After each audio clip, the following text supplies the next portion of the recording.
Tonight, you might scroll through social media and see someone talking about anxiety, depression, ADHD, bipolar disorder, or burnout. You might hear a podcast about mental health. You might take medication. You might schedule therapy. You might even wonder whether something is wrong with your own mind. But for 99.9% of human history, none of those things existed.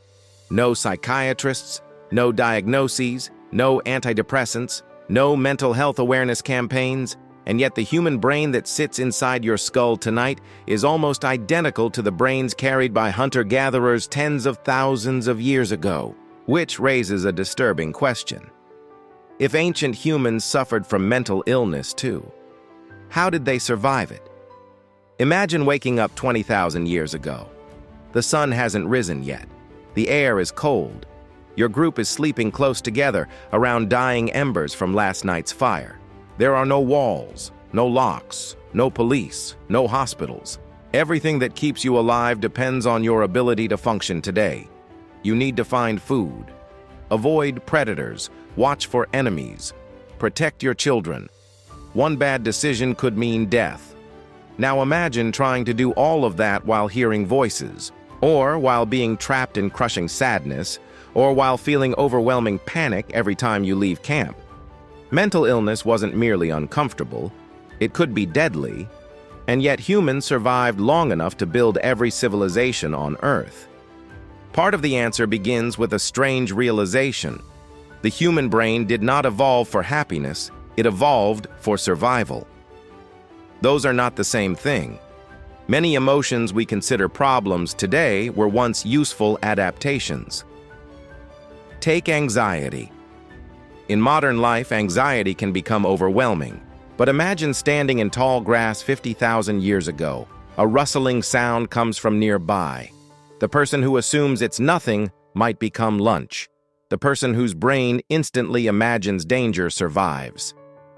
Your brain still carries that adaptation, that racing heartbeat, that sudden alertness, that instinct to worry. Those systems were designed for a world full of predators, not email notifications. The reason you feel that today may begin here. Even depression may have roots connected to survival.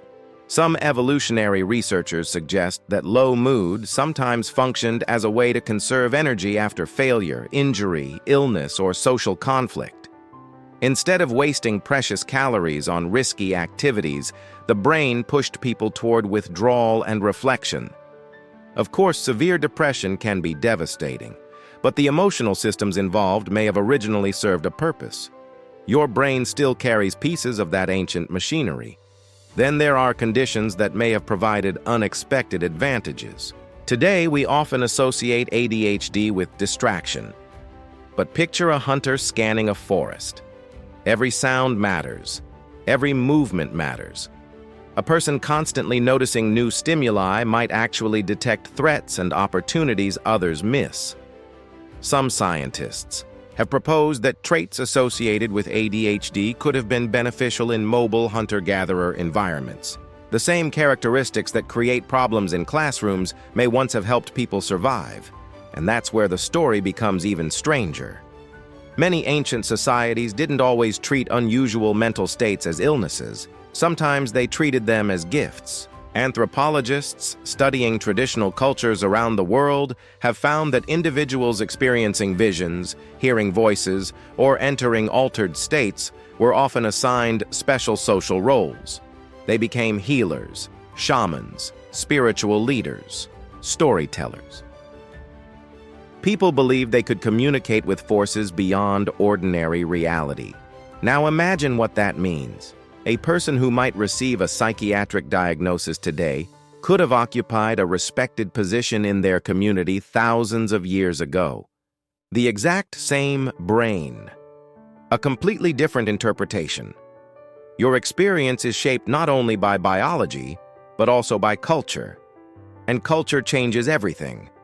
Archaeology provides fascinating clues about how ancient people treated vulnerable individuals. Some prehistoric skeletons show severe injuries, disabilities, and illnesses that would have made independent survival impossible. Yet these individuals lived for years after their injuries. Someone fed them, protected them, cared for them. This suggests something remarkable. Humans weren't surviving as isolated individuals. They survived as groups, and that social support may have been one of the greatest mental health tools ever created. Imagine spending nearly every waking hour surrounded by family, friends, and community members, eating together, working together, sleeping near one another, sharing stories around fires. Very little privacy, very little isolation. For most of human history, loneliness itself was rare. Today, millions of people spend entire days alone. Your ancestors almost never did. The human brain evolved expecting constant social connection. Your brain still carries that expectation, which may help explain why loneliness can feel physically painful. In fact, brain scans show that social rejection activates some of the same regions involved in physical pain. The ancient brain treats social exclusion as a survival threat, because for most of human history, it was. Being abandoned by your group could be a death sentence. That reflex is still running inside you. But ancient life wasn't some mental health paradise. Far from it. Imagine losing a child, watching someone die from infection, living through famine, enduring brutal winters, witnessing violence, experiencing trauma without modern medicine or psychological treatment. Ancient humans faced enormous psychological stress. Researchers studying modern hunter-gatherer populations have found evidence of grief, anxiety, conflict, and emotional suffering just like we experience today. The difference wasn't the absence of mental illness. The difference was the environment surrounding it. Modern life creates conditions the human brain never evolved to handle. Artificial light keeps us awake long after sunset. Social media exposes us to thousands of social comparisons every day. News feeds deliver a non-stop stream of threats from around the world. Many people spend hours sitting indoors, separated from nature, community, and physical activity. The ancient brain finds itself trapped in a world it was never designed for. Your body still expects movement. Your brain still expects tribe. Your emotions still expect meaning. And when those expectations collide with modern reality, problems can emerge. This doesn't mean mental illness is simply an ancient adaptation.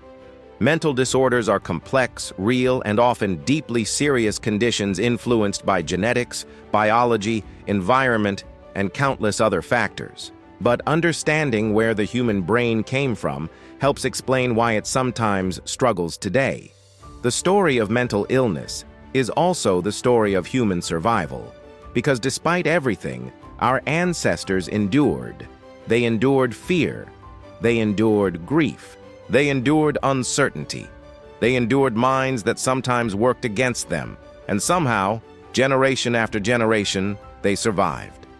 Tonight, after this video ends, you might return to your phone, your couch, your apartment, your quiet, climate-controlled world. It feels normal because it's all you've ever known, but the brain processing that world was shaped somewhere very different. A world of campfires, darkness, predators, close-knit tribes, and constant survival. The world changed. The shelters changed. The technology changed. But the mind sitting behind your eyes tonight is still carrying echoes of that ancient world. And sometimes, understanding those echoes is the first step toward understanding yourself.